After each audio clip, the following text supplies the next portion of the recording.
ভিডিওটি junior homeopathic চিকিৎসক বন্ধুদের দেখানোর জন্য, শেখানোর জন্য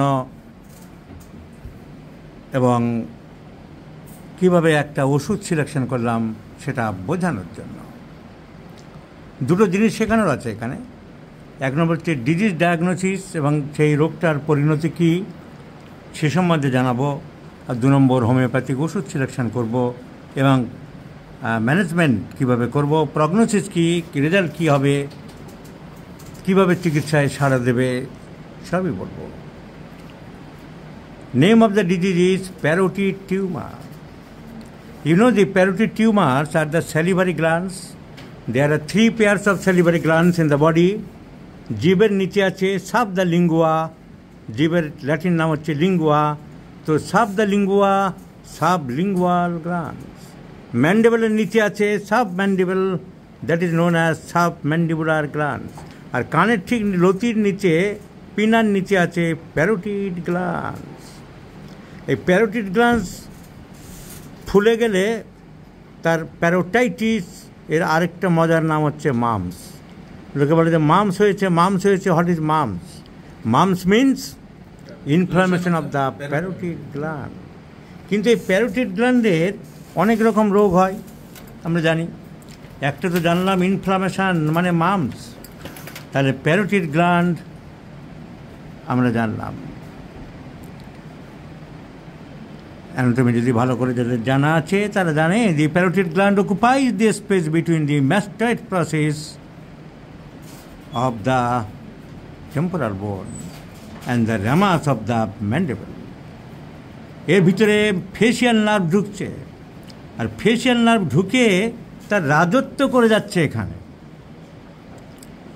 যেদিক দিয়ে খুশি চারিদিক দিয়ে ব্রাঞ্চগুলো বের করে দিয়েছে। ওই হারামজাদা আর ব্রাঞ্চগুলো বের করার জায়গা পেল না।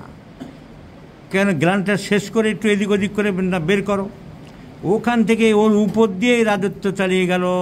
তাই এই প্যারোটিড গ্ল্যান্ডের কোনো অসুবিধা হলে অপারেশন করা সার্জনদের পক্ষে বিরাট কষ্টকর। আর একটা ব্রাঞ্চ যদি কেটে যায়, কোনো ব্রাঞ্চ চোখের দিকে যাচ্ছে, কোনোটা নাকের দিকে যাচ্ছে, কোনোটা ম্যান্ডিবলের দিকে আসছে, একটা নার্ভ কেটে কুটে গেলে নার্ভের প্যারালিসিস, টাঙের প্যারালিসিস হয়ে যাবে, চোখের মাসেলের প্যারালিসিস হয়ে যাবে, এইসব সমস্যা।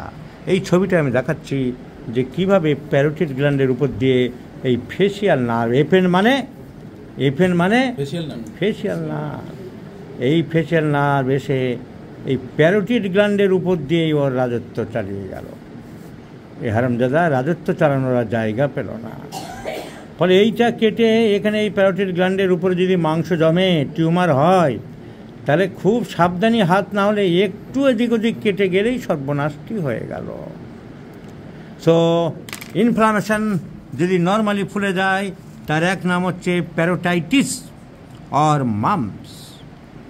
মামস সাধারণত 2 দিকে একসাথে হয়। মামস আর generally bilateral and caused due to virus. This is a virus infection. এই ভাইরাস কোথায় থাকে? স্যালাইভার মধ্যে থাকে, মুখের লালার মধ্যে থাকে, আর মুখের লালা দিয়ে গ্ল্যান্ডের মধ্যে ঢুকে যায়। It is epidemic in nature. একজনের হলে কিন্তু পাড়ার মধ্যে ছড়াতে থাকে। আর সবথেকে খারাপ হলো এত কানেকশানের এই ছেলেদের টেস্টিসের সাথেই মামস ওখানে হচ্ছে, সেই ভাইরাসগুলো কী করে যে হু করে টেস্টিসের মধ্যে চলে যাচ্ছে, তো মঙ্গল গ্রহে যাওয়ার মতন আজও অজানা। টেস্টিস ফুলে যায়, ইনফ্লামেশন হয়ে যায়, অর্কাইটিস হয়ে যায়। আবার টেস্টিসের যে সেলসগুলো আছে, ইন্টারস্টিশিয়াল সেলস, যারা স্পার্ম প্রোডাকশন করে তাদেরকে শেষ করে দেয়। ফলে মেল স্টেরিলিটি তৈরি করে।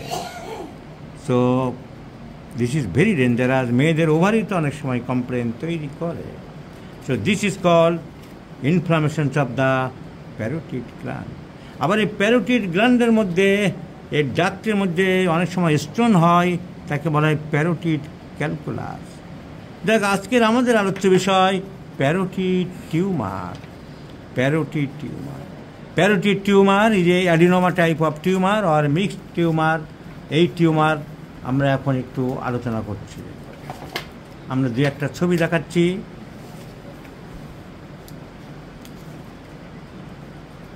ঠিক এই যে জায়গাটা, এই প্যারোটিড টিউমারের স্পেস, বাইরে থেকে সার্জনরা এই জায়গাটাকে মার্ক করে নেয়। প্যারোটিড টিউমার ছোট বড় অনেক রকম হতে পারে, চট করে খারাপের দিকে যায় না। এই একটা আস্তে আস্তে বড় হতে আরম্ভ করেছে, এই একটা আরও বড় হতে আরম্ভ করেছে।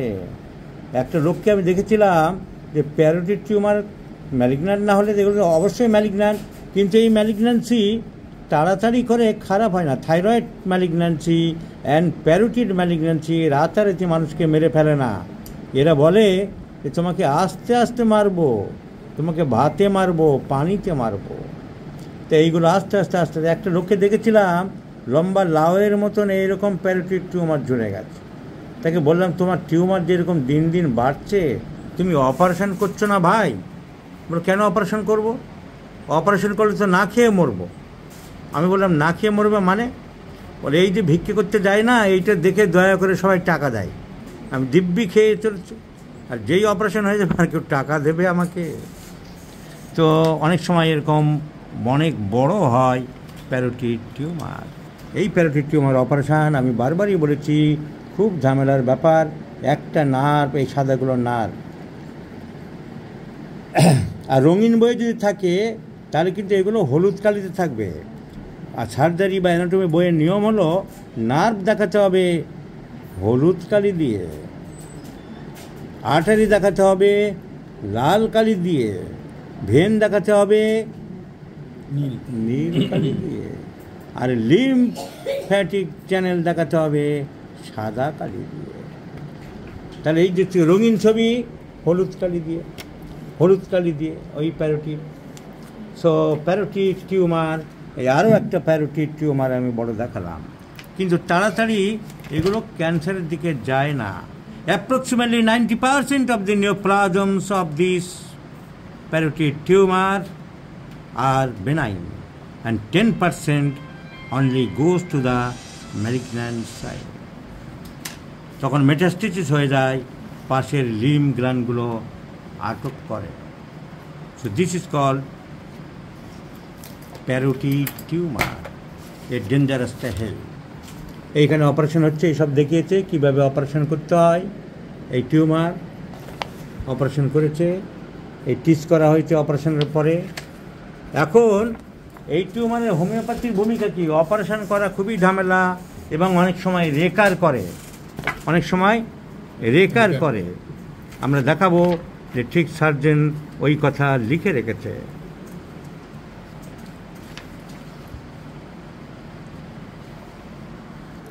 বেশিরভাগ ক্ষেত্রে কার্সিনোমার দিকে যায় না।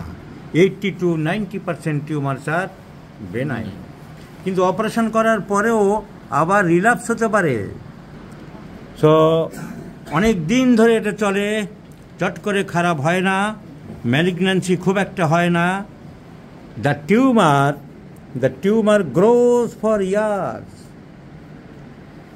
And parotid tumour is likely to recur after operation. Operation করার পরে আবার রেকার করতে পারে। এখন হোমিওপ্যাথিতে আমাদের উই হ্যাভ স্কোপ, আমাদের ট্রিটমেন্টের স্কোপ আছে। আমি অনেকগুলো প্যারোটিড টিউমার চিকিৎসা করেছি, কিন্তু ভেরি স্লো রিকভারি, খুব রাতারাতি এই টিউমারগুলো ইমপ্রুভমেন্ট হয় না। প্যারোটিড টিউমার অত্যন্ত স্লো ইমপ্রুভমেন্ট হয়, কিন্তু হোমিওপ্যাথিক ট্রিটমেন্ট আছে। আমার কাছে যে ভদ্রমহিলা এসেছে তার প্যারোটিড টিউমারটা আমি দেখাচ্ছি। she has developed the parotid tumor, just beginning, আস্তে আস্তে বড় হচ্ছে। এখন এই ভদ্রমহিলাকে এই প্যারোটিড টিউমার বিগিনিং স্টেজে আমরা কি ট্রিটমেন্ট করব? Number 1, the medicine acts over the glands. এই ধরনের গ্ল্যান্ডের উপরে কাজ করে, that is called spheres of action, carbo animalis, conium, cistus canadensis, এসব অনেক ওষুধ আছে। কিন্তু সিমটম যদি তার সাথে আমরা যোগ করি যে পেশেন্টের চিলি, শীত বেশি, থার্স্টলেস, যেই দেখলাম শীত বেশি পিপাসা কম, আমাদের কোনিয়ামের কথা মনে পড়ে। Aversion to milk, conium. Now conium confirm হওয়ার জন্য আমি জিজ্ঞাসা করলাম, whether any pain in the breast before menstruation or not. This is a peculiar symptom of conium, pain and tenderness before or during menstruation. So conium is an important medicine for glandular affection. Conium is a chilly patient. Conium has aversion to milk and conium is thirstless. আর অন্যান্য কোনিয়ামের symptom জিজ্ঞাসা করেছি, সেগুলো নেই। Another important symptom I have found অ্যাবস্টিনেন্স। Her husband working, she is only 30 years aged lady, and husband working far distance from her residence at the western part of India for livelihood. So may I consider the abstinence is a symptom of this patient, suppression of desire. So conium is the final choice to me, considering the chilliness, thirstless, aversion to milk, glandular affections, pain and tenderness in the breast before menses, and she has abstinence from the enjoyment. So may it be a prescription of conium maculatum.